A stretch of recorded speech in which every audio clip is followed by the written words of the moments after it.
Don't kill it. You do your thing. Thank you. Hi, everybody. Swing low. Open mind, anything goes. Okay, ladies and gentlemen, Jackie.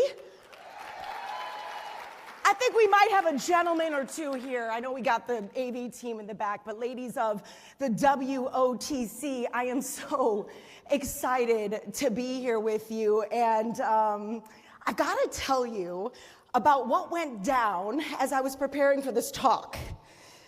So I will not stand on stage without a content customization call, okay? It's a call where I do just that with my clients, where I get this opportunity to customize my content for you so I can deliver an experience that feels aligned and intuitive for this room. And I was on that call. We usually do this about 30 days out. And I was on that call for this event to learn all about you about 3.5 weeks ago. And on that call was me, Jackie, our girl Anastasia somewhere in the back. We had Alex with Arctic Wolf. Alex, are you here? There she is. Oh, hi, Alex. Okay, so we had Alex with Arctic Wolf and Candace with IBM, who I don't believe is here, right? Okay, so we had 5 of us in the Zoom room, and we were getting ready for you, and I was asking them all kinds of questions about you and the theme and the event and what was going down and the history and all of it. And I have a series of questions I go through. I'm taking notes, and the last question I always ask is this question. I say, okay, you've had a lot of speakers, a lot of women on your stages over the years. What's worked? What hasn't worked? What's crushed? What's fallen flat and kind of been cringe? You know, what really resonates and what doesn't? So everybody goes around the room and they all have something to say. And again, great stuff. I'm taking notes. And Candace is last to go.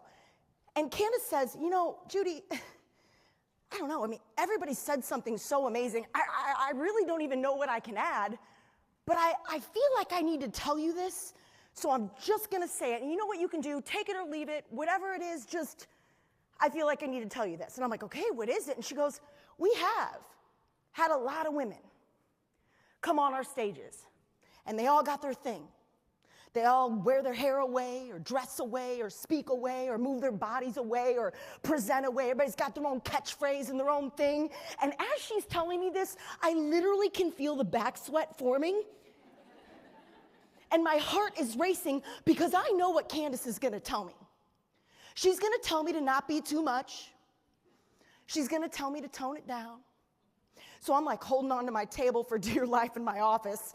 And she goes, so, you know, every woman has their thing. And I'm like, okay, here it comes. And she goes, so Judy, I guess what I'm trying to say is whatever your thing is, be more of it.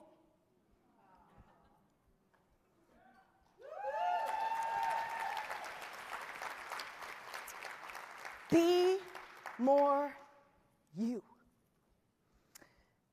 I lean back in my chair. I can't even find the words, kind of like I can't now. And I said to Candace, I said, you know, I've been doing this professionally for 9.5 years, and I have asked that question to leaders across organizations worldwide for 9 years, and that is the first time anyone has ever given me that kind of safety, permission, and what a gift you just gave me, and I haven't even gotten on a plane or stepped into that ballroom, and boy, you just poured rocket fuel onto my already pretty badass confidence that I've been building over the years. But man, you know what it got me thinking? What if, just imagine what we could do and who we could become and what we could create if we activated that level of confidence inside our organizations for our people to make them feel safe and feel safe to really be the full expression of who they are. I think that's the world we're getting ready to live in.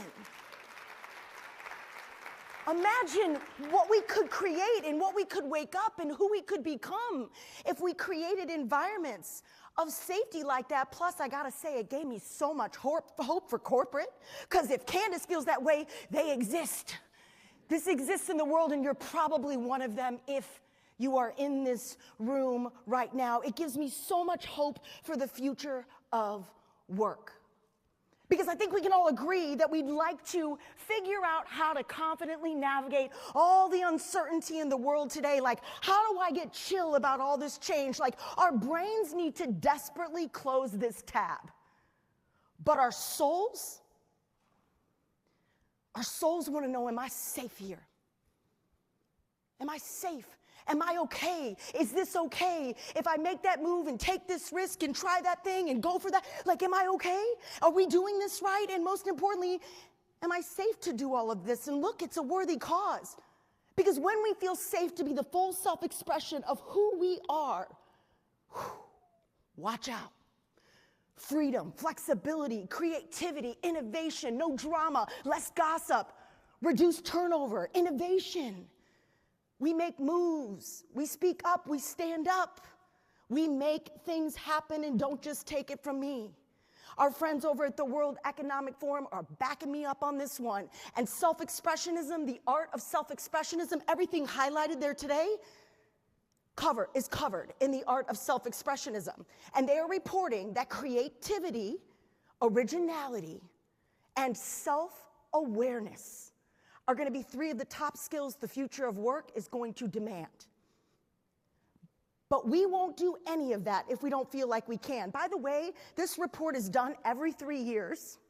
They look at 800 companies. They survey 800 companies across 45 economies in 27 different industry clusters. They're talking to C-suite and above. So this data is big. And look at, we've got analytical thinking number 1, the brain number 1, curiosity number 2. Ooh, I'd love to live in a world where that's flipped. Where soul, source, intuition, inner knowing becomes primary brain. More on that in just a minute. But we won't do any of that if we don't feel safe to do it. And I think there's so much potential lying dormant in leaders worldwide. There are so many sleeping giants inside of organizations, so many people phoning it in and playing it safe and quiet quitting. Why? Because the fears are real. It's hard out in them streets. We don't want to mess up or get fired or embarrass ourselves or offend anyone or upset anyone. And God forbid anybody doesn't like us. We don't want people to make fun of us or judge us or not like us. So there's this like tension between what our brain wants and what our soul needs. And we don't like it. So we try to fix it. We do all the things. We ask for all the opinions. We mirror what everybody else is doing. We get all the fancy productivity hacks. We burn the sage. We buy the Palo Santo. We hire a healer and move to the desert. We bust out the crystals, the finger paints. We get all the coolest systems and strategies. And then we're like, it's got to work for me because it's working for everyone else. We want to fix this problem. We do all of these things that seem to work for other people. And maybe they even work for us for a little bit, but nothing is sticking, nothing sticks. Why aren't these things working for us? Why aren't they helping me feel chill about change? Why aren't they making me feel more creative and original? Why don't I feel more self-aware? And why don't I feel really safe to self-express here? And I think it's because our brains are louder, faster, and more practiced than our souls. And look, I'm not here to hate on our big, beautiful brains. They are really good at their job. They're here to keep you safe. Their number 1 job is survival.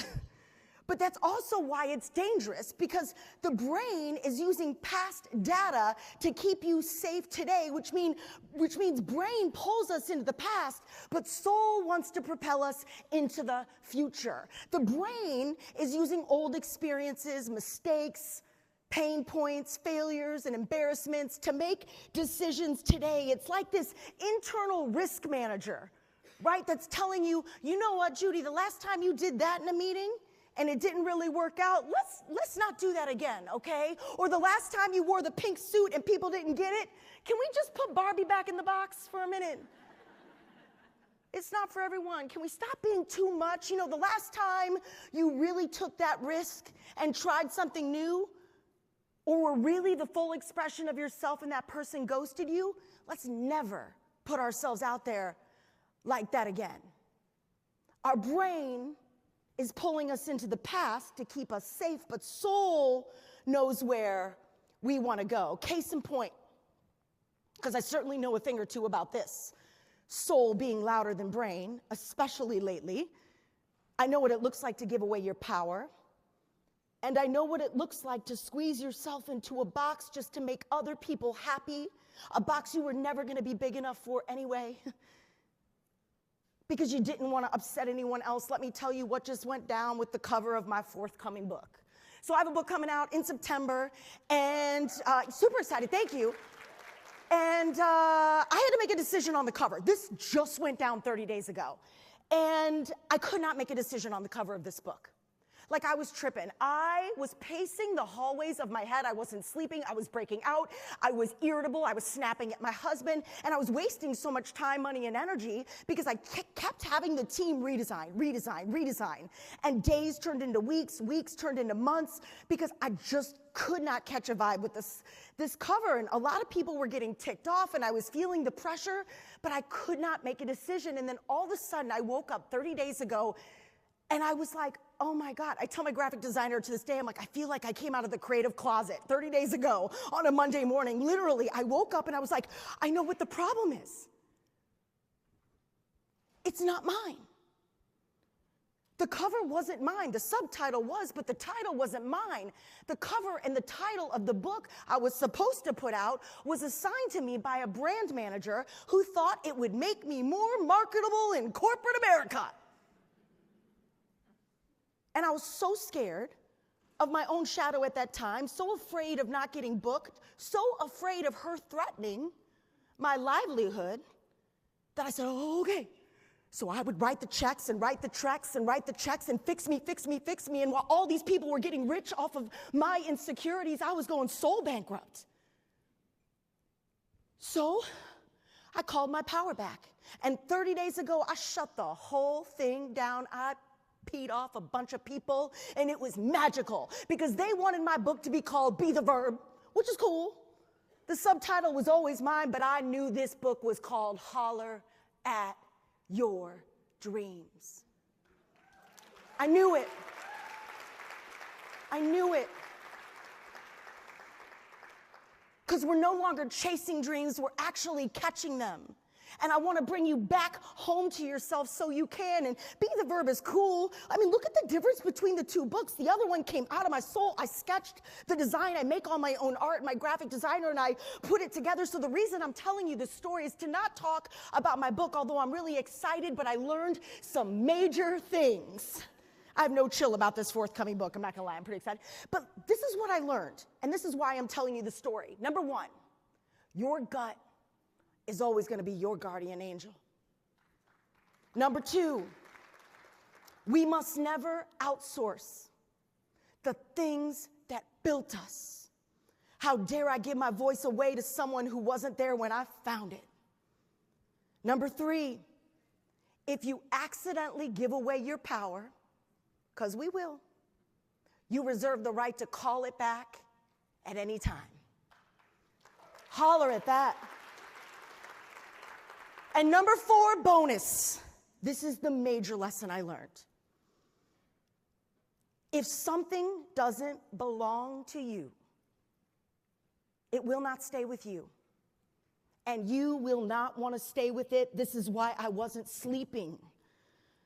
This is why I was irritable and exhausted and stressed out. I had this tension. This is why you'll stand in the middle of your closet with all this stuff to wear and go, oh my God, I have nothing to wear. Because maybe it's not yours anymore. This is why there's tension in that friendship that always used to feel like home, you know? This is why you feel like you're slowly dying inside despite the big paycheck or the fancy title. This is why you get migraines after calls with certain people. Because if something doesn't belong to you, it won't stay with you. And you won't want to stay with it. So if any of this is resonating right now, I know what you're thinking. You're going, uh-oh, like I've got to change some things. Yeah, you might have to. Because if something isn't yours, It won't stay with you and you won't want to stay with it. Maybe it's that version of success that no longer fits. Maybe it's the approval you've been addicted to. Maybe it's the comfort of predictability. Maybe it's that old version of yourself that just cannot come with, that was the hardest for me because, God, I love her. She got me here. And what was I going to do without her? And would I still be able to talk to her? And would she know how far I've come? And that I did all the things she dreamt about doing? I was going to miss her so much. How could I, can I let her go? And look, this might not be for you. But if you really want to get chill about change and feel confident in uncertainty and build a career and a life that really feels like yours, if you want to be an original in a world full of copycats, and if you want to be built, remain built, and build teams for the future of work, we are going to have to start thinking, living, and working like self-expressionists, baby. This is a modern-day leader who uses soul as strategy and intuition as primary brain through the practice of self-expressionism. Now, let's be clear. Hollering, self-expression, this is not about being loud or going rogue or breaking the rules or being a jerk just because you can. No. This is about action, self-leadership, self-esteem, self-awareness, collaboration, expression itself through the practice of self-expressionism, the real verb, which is a bold, soul-driven leadership philosophy built for the future of work, unlocking creativity, originality, and self-awareness from the inside out. Because I deeply believe that if you don't know yourself, you can't be yourself. And if you can't be yourself, how the heck are you supposed to lead yourself? We love to teach all of these old school leadership philosophies, these systems and strategies and tools and takeaways. But it doesn't matter how dope your system is and your strategy is. If someone doesn't know who they are, if there's no aim, if there's no compass, if there's no inner fire, if there's no knowing, it won't stay. And they won't want to stay with it, which is why we have turnover and gossip and drama and a lot of retention problems inside of our organizations with people phoning it in and playing it safe. So I think it's time to turn the old school way of thinking about leadership into the new school. I call it soul school. And how do we do that? Well, of course we're gonna holler at it. I was born with this, like literally I was born with the last name Holler. You cannot make this up. A motivational speaker and author born with the last name Holler.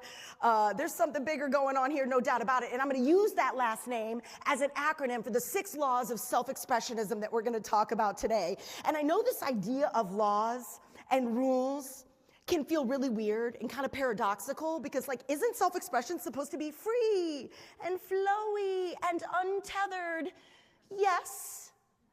And untethered self-expression can be kind of cray-cray and a little chaos without structure. Laws and rules keep people safe. So we're going to give our self-expression some structure so it can be safe and it can survive and it can thrive. Because this isn't about going rogue or breaking rules or being a jerk or being loud.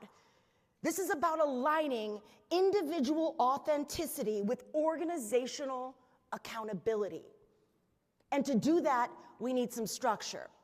So these 6 laws are going to be a new way of thinking for you.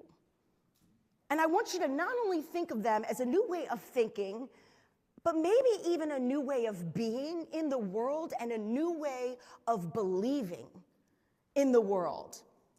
Because these 6 laws and the tools inside of them will help you create environments inside your organization, like Candace did for me, to pull out the best of people and let them rip so that people feel safe to be the full expression of themselves. These laws are going to help you keep your own self-expression safe when you're out there expressing, and they're going to help you feel confident in expressing things yourself. So it's like a triple whammy. Here's how it's going to go down. I'm going to put a table up on the screen. I will set up each law. I'm going to set it up. I'm going to give you a quick case study so you can see kind of how this works out in the wild. And then I'm going to give you an IRL, in real life, so that you can figure out and see how to use this for yourself and how to actually practice the law in real life, back at home, for yourself and for your team. So have fun, take pictures, tag me on the socials. You can take pictures of anything, have fun with that. And if you miss something, or you'd rather just stay in the moment, don't you worry. We are gonna send you everything. This QR code up on the screen is how you get my toolbox from today's presentation. This QR code is gonna be up throughout the entire presentation, so at any time you can scan it. You have to enter your email. I don't spam you, I just love you, I promise. And I put some questions in there on purpose that I want to know from you. As I'm going out there in the world and putting this new talk on stages, especially women like you in technology talk about change and transformation and moving at the speed of light, I desperately would love to know what you thought and what you think, what you want more of, what resonates, what questions do you have? So it would take about a minute, minute and a half. So share anything you'd like. I'm going to send you the links, all the books, all the personality assessments I referenced today, things you're going to want to get your hands on that are a lot of fun. And then I think the last thing I would say to you is take what works and leave the rest. Because every one of us is in a different space and place in our lives and in our careers. So take what works and leave the rest. Cool?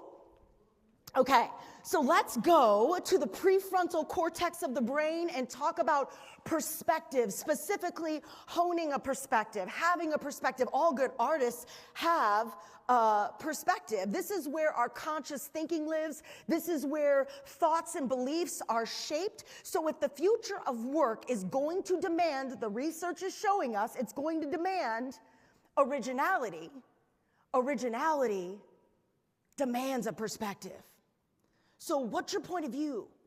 What's your perspective? And more importantly, what is inspiring you right now? What inspires your life and your work? Our case study is a story I call Fairway to the Soul, because this happened to me 5 years ago in a golf cart on the desert. There was a little guy named David who was 27 years old giving me a tour of a golf course in a golf cart.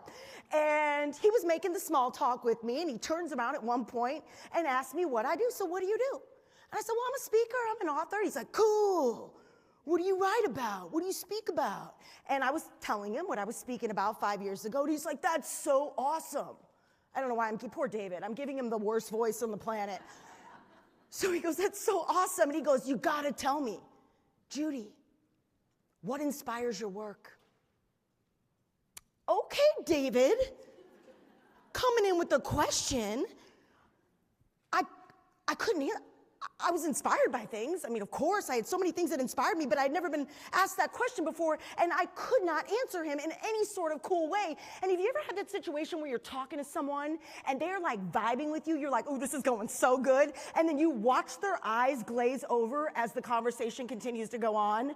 And in like 2.5 seconds, I went from cool to cray-cray, and I couldn't get out of that golf cart fast enough. I was like, get me out of here. I like threw some stuff together, and I was like, oh my God, never again will I allow myself to be in that situation ever again. So I go home that night, and I open up my iPhone, and I go to my notes app, and I'm like, all right, brain dump, put at the very top, people, places, and things that inspire me. And I started riffing a list. And of course, Gilda Radner, disco balls, graffiti, palm trees, cactuses. I started all things that have like 90s hip hop, the boombox, like all these things that inspire me. This is real life. And then, listen, I still have this list to this day. Sometimes things come on the list. Sometimes things come off the list because I'm changing and growing and reinventing, as they should. But I made a list because I never wanted to get caught in that situation again. And now, it is one of my new favorite questions to ask. When I'm at dinner parties, when I'm at cocktail receptions. I wrote about this in my first book, Homeboy. Here's my homeboy. We love small talk. So what do you do? Where are you from? Can you believe this weather?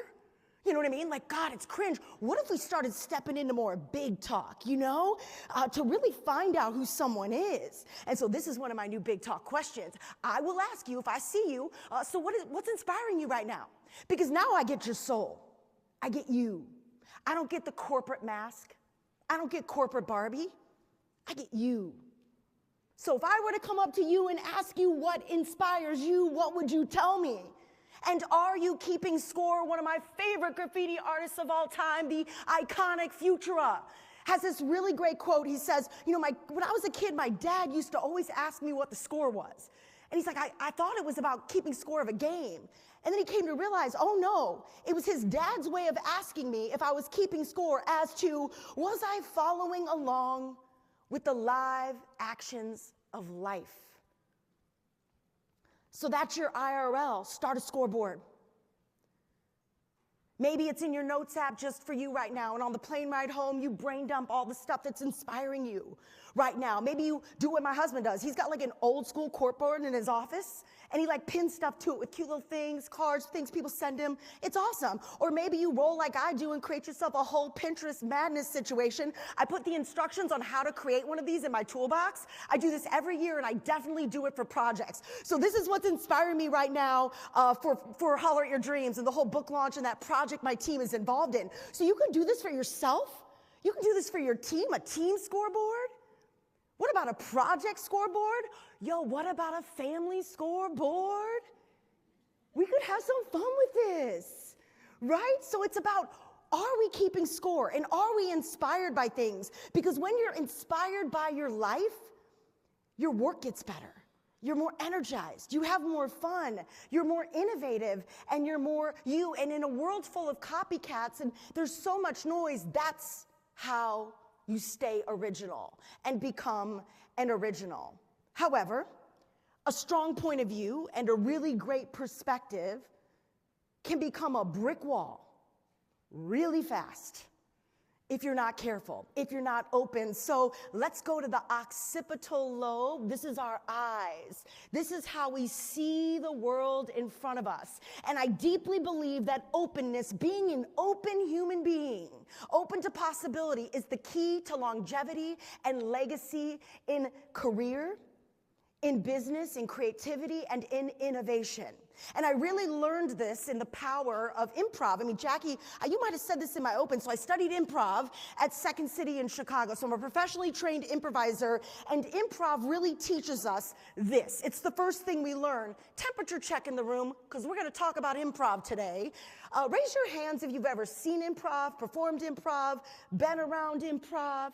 Okay, look at this. And we're West too, so we've got some soldiers in the room. Okay, so for those of us who don't know, and just a little refresher for those of us who do, because we're gonna talk about it, improv is a form of live theater. It's performed on stage by an ensemble, a group of people. The catch, the twist, is that we have no script. The plot, the storyline, the characters, the dialogue, it's all made up on the fly as we go, and we use our training to succeed on stage without a script. And the first thing we learn is yes and. Ooh, my soldiers, I love this. Yes and. It's the first thing we learn. It's how we stay open on stage. So our case study here is a story called The Brick Wall. So I'm gonna bring in a little guest star to tell us this story. Her name's Tina Fey, and we're gonna play a clip of a talk she gave at Google talking about the power of yes and, how it helps her stay open, and how transformational it's been in her life and for business. Take a watch. It has a lot of lessons in it. So for example, stop, I've got a gun. The gun I gave you for our wedding anniversary, Eric, how could you? We're not married. Aha, we're not married is a denial. We've learned our first improv lesson. This is the problem with an engineer trying to learn. It takes a long time to learn those basic rules of improv. So why don't you take us through them? And they're in the book. Sure. I was an improviser at Second City in Chicago, and I talk in the book about improv having changed my professional life and even my worldview. There are some basic rules of improvisation. When you're creating something out of nothing, the first rule is to agree, which is to say yes, which we did do that successfully. You said, freeze, I have a gun, and I didn't say, that's not a gun, that's your finger. I said, which is what a Google person would say. Yeah, well, no, I don't know. So we agreed. And the next rule is yes and, which is to add on to what you've already agreed upon. So the gun I gave you for our wedding anniversary, how could you? And then we hit a brick wall. Eric. Okay, so how many of us know a brick wall person? Raise your hand if you know or work with a brick wall person. If your hand isn't raised, it could be you. Okay, no, I kid, not in this room, but we know these people. They are energy vampires, they block action, they suck the life out of a room, and they are typically our yes, but people. I love you, but your presentation was great, but I know you want the promotion, but I mean, we hear nothing before the but, or after the but rather, because the but is a denial. So around here, we do not like big butts, and I cannot lie. That was weird, but I couldn't resist the pun on that one. It just flew out of me. So our in real life here is to yes and baby. Slap a big old yes and post-it on your laptop. Look at your texts. Peep your emails. You will be surprised how much we lean on this word, and we don't even realize that we're blocking action and becoming a brick wall instead of a window for our people, for our teams, for our kids, for our spouse. You know? So maybe I love you, but becomes, you know what, honey, I love you, and can we start like putting our phones down at dinner so we can really connect? Feels different. Your presentation was great, but becomes, your presentation was great, and you know what we're gonna do next time? Let's use less slides. Feels different. I know you want the promotion, but now turns into, I understand you want the promotion, and let's put a plan together to get you ready. So it's agreeing, but it doesn't mean we have to do everything. It's not toxic or fake positivity. And the yes and can be a boundary. So for example, in my line of work, if someone were to come up to me and say, oh my God, Judy, I'd love to have you come speak to my organization, and I hope you all do, I would say, yes, and here's my fee. What's your budget? Mama gotta eat. But you get what I'm saying. And is a boundary. It's a boundary, and it's a beautiful way to walk into that boundary. Oh, by the way, the World Economic Forum is telling us that empathy and active listening is gonna be required. That's how you get it. Yes and, baby. You see your people. You hear your people. You acknowledge them. They feel so seen and heard. It's so confidence-inducing, and it makes you a window instead of a brick wall, which really walks us beautifully into letting go. This is the throat chakra, the jaw. This is what controls expression and truth and the things we say and don't say. I deeply believe words are wands. Words are wands. So what spells are you casting in response to what you say and don't say? My case study here is a story I like to call RBF. And yes, it stands for resting B-face. Let me tell you how this went down. It was late 2019. My first book, Fear's My Homeboy, had just come out. I was giving a talk in Dallas, 1,000 people, educators, half men, half women. I was giving my talk, Everyday Improviser, improv, all about fearing less and living more, and really helping people reframe fear. And I was on stage. It was about 10 minutes into the talk when I locked eyes with her. My friend in the pink there, in the second, she was like right there, okay? And once I saw RBF, I could not unsee her. And let me tell you, her RBF was RBFing. Like, I had people over here that were giving me vibes, like I'm looking at you a lot, like you're giving, like I always find people that like are giving me the energy, and ooh, it was vibes here, but in the middle, I was like, they did a book signing, so they bought my books, and I was like, is this woman gonna throw my book at me? Like, I was just waiting for her to get up and leave. I could not get out of there fast enough. Now, my audience was none the wiser, okay? They had no clue that I was back sweating, rushing through my talk, and, couldn't get off that stage fast enough. So I finished the talk, and it was great. We crushed it. I get a standing ovation, no pressure. It was so much fun. And I go backstage, because I have a book signing afterwards. Like, I got to pull it together. And I'm like, oh, my God, that was awful. I'm like, I hope I never have to see her again. Well, It was time for the book signing, and everybody was lined up at the front of the stage here, and we're snapping selfies, and we're signing books, and we're having fun, and all of a sudden, I spot her. She is in the line.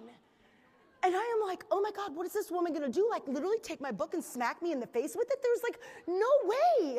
And so it keeps coming closer, closer, closer, and before I know it, she's standing in front of me. And you know, I don't know about you, but when I get really nervous, I'm so awkward. I was like, hi, my name's Judy. I swear to God. I was like, hi, my name's Judy. Did you enjoy the talk? I hope you had fun. And she grabs me by my shoulders, looks me dead in the eye, and she says, I almost didn't come today. I'm gonna try and tell the story without getting emotional. She goes, I almost didn't come today. My son Joseph, my only son, died a year ago this week. And I realized I've been living in fear. But today, I realized that I have got to stop being the woman who lost her son and start being Joseph's mom again. Oh. She's crying, I'm crying, it's a mess.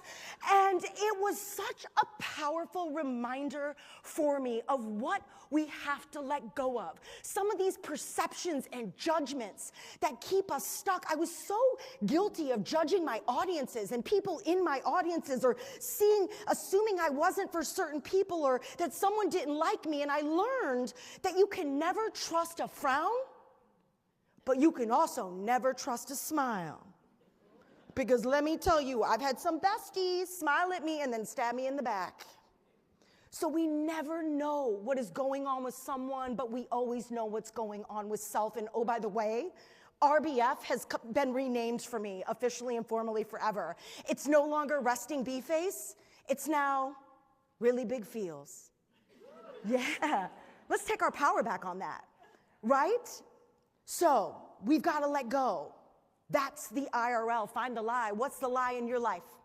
What's that lie you're telling yourself that's holding you back from being the full self-expression of who you came here to be? You're too edgy, too young, too old, not smart enough, not good at math, not fast enough, not anything enough, that someone is for you or not for you, likes you, doesn't like you. Because once you can identify the active lie, you can take your power back and let go of it, which helps you leverage that design only you have. So let's move to our brainstem. This is the part of our brain that roots down into our whole body. This is our soul's architecture, and where our soul's architecture lives. This is primal. It's rooted, it's foundational, and this law is also where I get to completely nerd out for at least 2 minutes on all things human design. Has anybody in this room done any professional and legit human design work? Like, you know, your channels, gates, codes. Oh my God. Do we have any projectors in the room? Oh my God, this is crazy. Okay, so this one thing has changed my life and business the most over the last year and a half, and I have no idea why we don't teach it in schools. So our case study here is human design. Here's what it is. It is a self-awareness system that blends ancient wisdom with modern science, merging astrology, the I Ching, the chakra system, quantum physics, and genetics, to really give you a map and a personalized system to tell you how your energy is designed to work. It's like a blueprint for your soul. It's like your EPS. I call it your expression positioning system. It helps you make decisions. It helps you trust your decisions, lean into your natural strengths. It helps you lead your life from your specific design, not from pressure, not from conditioning, not from masking, not from programming, not from performance, but from soul, from source. Because we all have one. We're all here on different missions. We all have different strengths. We all have different ways of making decisions and ways we should be making decisions. And we all have different ways of thinking and seeing and believing in the world. And when we operate against this human design only we have, we will feel friction. And we will get and feel and remain out of alignment. Because remember, if something isn't yours, it's not going to stay with you and you won't want to stay with it. So if you have any misalignment in your life right now, it means there's a gap between who you are and who you're being and who your soul really wants you to be and become. And until you close that gap, you will feel friction. So if you were in this room right now and you're lost, maybe you're out of alignment, because Lord knows every couple of years I have to realign and readjust. And by the way, that's normal, because as you climb up to new levels, you're going to go places you've never been before, and you're going to be a new version of yourself, so you're not supposed to know what you're doing, and we can point back to this really beautiful GPS system to get us back on track. Maybe you're on the verge of a big promotion, or you're wanting to make a move or move to a new city. This can really give you some clues. So the homework assignment, the IRL, is to do your chart. And in the QR code, I give you the exact place I went to get this started for me. It's not mine. I'm no expert. I'm actually working with a coach. I've hired someone. I've been studying for a year because I'd love to bring human design into my safety of self-expression practice in my soul school. So I'm learning it. I'm in the lab on this, but I took this free assessment and it kicked out like a 30-page report that blew my mind. And then I bought her book and I was like, oh my God, I just ripped through it. And my husband was like, are you okay in there? I'm like, I am not okay. It was just so beautiful, and I was so grateful to have found it. And this is how we find and keep and get self-awareness for ourselves too, which is what the research is also pointing us back to. Number 4, motivation and self-awareness. I believe people who are self-secure and self-aware do not get caught up in the drama and the gossip. Like, I'm not sitting around going, oh my God, Jackie in accounting is out to get me. No, I'm just doing my job because I know my mission. There's enough, right? It gives you confidence and courage and clarity, and these are the people we want on our teams. And maybe doing your chart and leaning into human design is uncomfortable for you. Good, because maybe it can become your first official self-expression experiment. So let's go to the back of the brain. This is your laboratory, the cerebellum.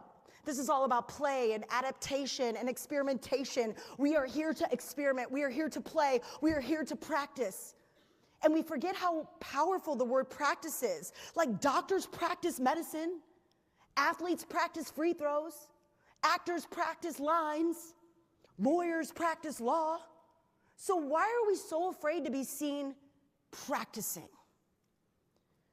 And improv is all about the practice. So our case study here is Life is Improv. It's a life philosophy I have. It's one of the biggest inspirations in my life. But we're afraid to be seen practicing because we don't want to look stupid and we don't want to mess up. But I think one of the most important things we can do to create environments of safety of self-expression, as leaders specifically, is to create environments where people feel like they can fail and mess up and make mistakes and look stupid and be okay on the other side of it. It's how we build the muscle. Courage, confidence, creativity, self-expression, they're all muscles. We're not born that way, we build it. And our next case study is gonna prove it. I've been talking about improv. Anybody wanna see some live improv? Yeah. I couldn't resist, and every time I asked that question, people were like, okay, I guess this is, so here's what we're gonna do. I can't do improv alone, and I'm gonna need a volunteer to come join me on stage. You will get a prize. I bought a copy of my first book, Fear is My Home. Okay, this woman right here with the blonde hair, come on up.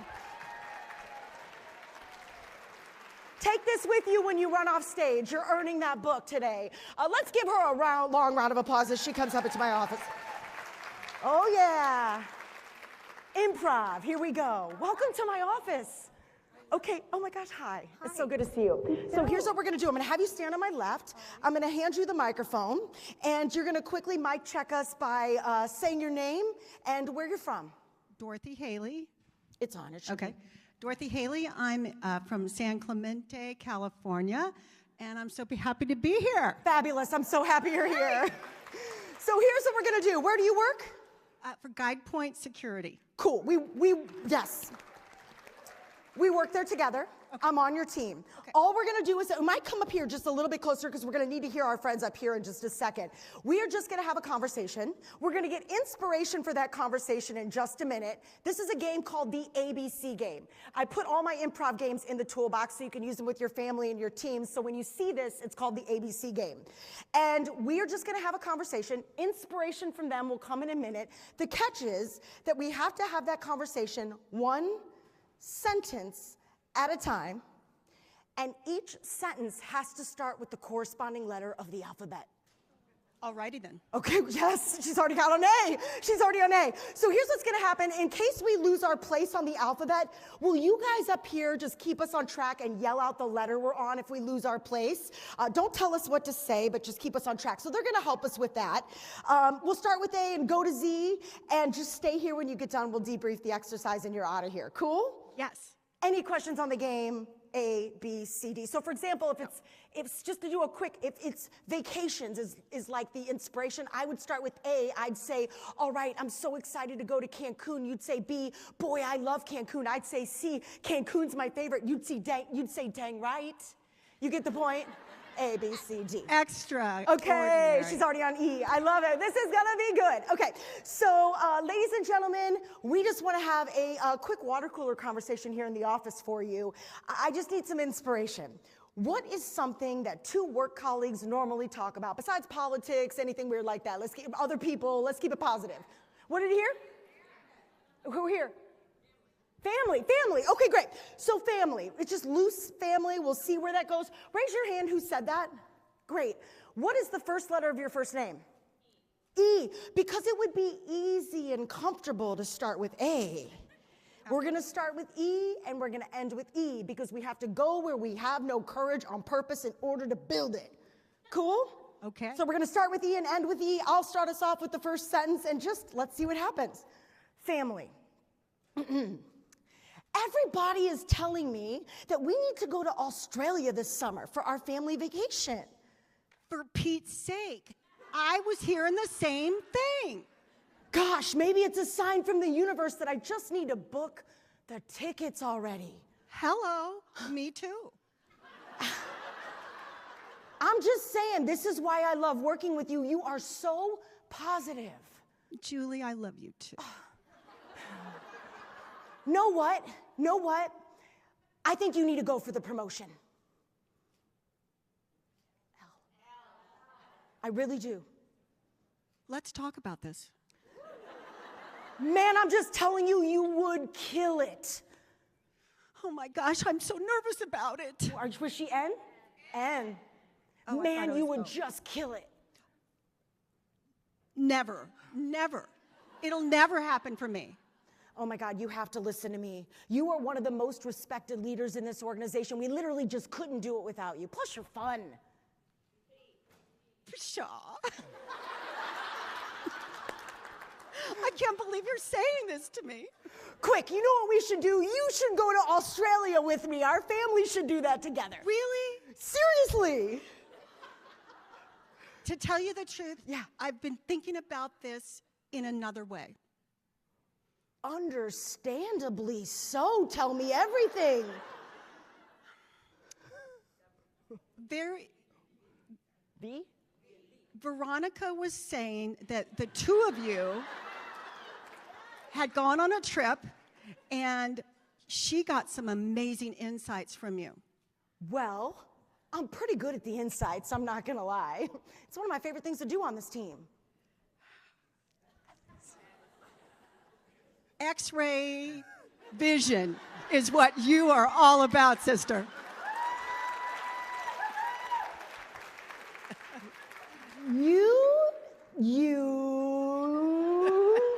That's why we need you to run this team. You always have an answer. Zippity doo dah, yes. Okay, I'll do it. All right. I think we're getting closer. I think you just fill out the application and maybe I'll help you with it to give you the confidence. But I'm not feeling very brave. Courage is your middle name, my girl. Dorothy is actually my name. Everybody still loves you, Dorothy. Everybody! Nice job. Stay here for a second. Wow. First of all, that's a really hard game to play. You crushed it. What helped you do? Have you ever done improv before? Yes. Oh my gosh. How does it help you? So since you've done some improv, how is it helping you? How does it help you as a leader? Well, I pretend like I know what I'm talking about. She's used to not having a script, see? Exactly. Yeah. No, it is about listening. You know, with improv, you have to really listen when you're talking to people and when you're talking to clients and partners. Yeah, so. Active listening with the yes and that improv mindset. Ladies and gentlemen, round of applause. You crushed it. Grab a book on your way out. I'll get the clicker. That's all yours. You've earned that. That's a really hard game to play, by the way. Thank you for being such a good sport. But this game unpacks a lot of lessons. Number one, it is designed to remind us, yeah, we can do hard things. We had no script for that. And that we can't let the slip up stop us. We're going to make mistakes up here. And we're going to make mistakes in life. And we have to keep going. And most importantly, the only way we ever get more confident in anything that feels uncomfortable is by going where we have no confidence on purpose in order to build it. So that's our IRL here. I want you to think very seriously about beginning to conduct daily expression experiments. This is you experimenting with your fear and your courage and your expression every day on purpose in order to build the muscle. Because courage and creativity and confidence is built. So it's also been one of the things I've done over the last 10 years that has made the most impact on my self-expression itself and keeping it safe. I was saying to the girls, I don't really get so nervous I always get a little nervous to speak, and I think if I don't get nervous, I need to get out of the game, right? Because it means I care. But I was saying to Jackie, I'm like, I'm almost more nervous walking through the lobby and from my hotel room and down the elevator and through like public spaces like this by myself more than I am. Imagine when I'm like the 8 a.m. keynote speaker, people are like, whoa, especially if I'm wearing pink. Usually for my mixed audience events, I do black. But my point is, that's on purpose. I'm in the lab. I'm experimenting. I'm building my tolerance for pain. Pain being stares, judgments, other people's opinions, fear, doubt, insecurity, all of it. We have to stay in the laboratory of life. And last but certainly not least, let's talk about recreation and go up to the back of the brain, the parietal lobe. So if this is our laboratory, this is our playground. And I think one of the first things that is cut when we are stressed out and overwhelmed and exhausted is the play, the recreation. We cancel the brunch. We don't go on the vacation, or we work all vacation. We take all this fun stuff on our calendars so we can get caught up because I got to get it all done. And we think it's going to help us get caught up. But all it does is keep your hair on fire. It keeps you exhausted and sick and stressed out and irritable and crabby. And it's not going to work. And so the whole point of recreation is in the word itself. The whole point is to recreate one's self, and what feels like not a priority is actually a pretty major one, because every time you recreate yourself, your point of view, your perspective. You find new things that inspire you, which takes you all the way back to the front of the brain and where we began this presentation. Every time you recreate, you bring in a new perspective that's going to make your work better, your life better. People always ask me, Judy, how do I write a cool book and a good book? How do I give a really great speech? I'm like, go live an interesting life. Do cool stuff and write about it. Tell me about it. Post about it. Teach me what you've learned. So, my quick case study here is just the simple fact that I went to Second City. I mean, I was working in corporate. I used to work in the hotel business. I was opening hotels. So I had a big sales and marketing job. And I moved to Chicago for a promotion, and I was like, okay, I'm 30, and I don't have any friends here, and maybe I'll meet a cute boy, so let's go take some improv classes, just for fun. And that one decision 15 years ago to recreate literally recreated my entire life. I studied there for 7 years. I graduated from the conservatory. I became an alum. I've written a book, working on my second, started a business, became a pro speaker. Life is improv, and here we are together today. that one decision to do something playful for me recreated my entire life. So I want you to start recreating on purpose and begin taking yourself on what I call creativity dates. It's not my idea. I borrowed it from the incredible Julia Cameron, who wrote a book called The Artist's Way. If you haven't read it, it's incredible. I'm getting snaps in the front row. It's so good. But this isn't a luxury. This is creative maintenance. And I don't think most of us have a shortage of ideas. Most of us have a shortage of time. So schedule it. Put these things on your calendar, these creativity dates on your calendar. I mean, at work, just imagine as a leader, if you were like, officially every Monday, meeting-free Mondays, baby. Let's go be creative. Let's work on our work. What if every Friday was Zoom-free Fridays? What if, can you imagine? Oh. What if you started creating penalties in a bad way for people who checked email on vacation? What if we started rethinking our incentives? I mean, I like the cash, but what if you gave me more flex time and like the ability to go to conferences and travel cool places and maybe take a little sabbatical? Who could I become on the other side of that? What could I bring back to the table? In life, it looks like flipping through vinyl, working at a hotel to get inspiration, perusing art museums, doing anything alone and without a goal every week in order to recreate, in order to recreate. And look, this is going to take a commitment and a practice to the 6 laws. And as you shift into new dimensions and as you go from one universe to the next, there will be turbulence. We can't avoid it. Life's going to happen. But it's the work you do in the non-crisis moments that prepare you for the crisis. And look, now you've got a lot of boxes checked. You have a new way of thinking and being and believing, providing you a long-term solution to the lifelong pursuit of growth and reinvention and change. Honing perspective checks the box of 2, openness checks the box of 8, let go checks the box of 3, leverage design checks the box of 4, experiment checks the box of 5, and recreation checks them all. So your homework in the next 24 hours is pick one, the one calling at your soul the most, and make a move. Make a move. Make your first move. Maybe it's the yes and post-it note. Maybe it's your first creativity date. Maybe you do your little things I'm inspired by list tonight when you're laying in bed. Pick the one that calls you the most and make a move. So I'm going to leave you with something that is going to be my forthcoming book. It is a piece of poetic voice called You Are the Art, and you're going to be one of the first people to hear it. Here we go. We got a slide.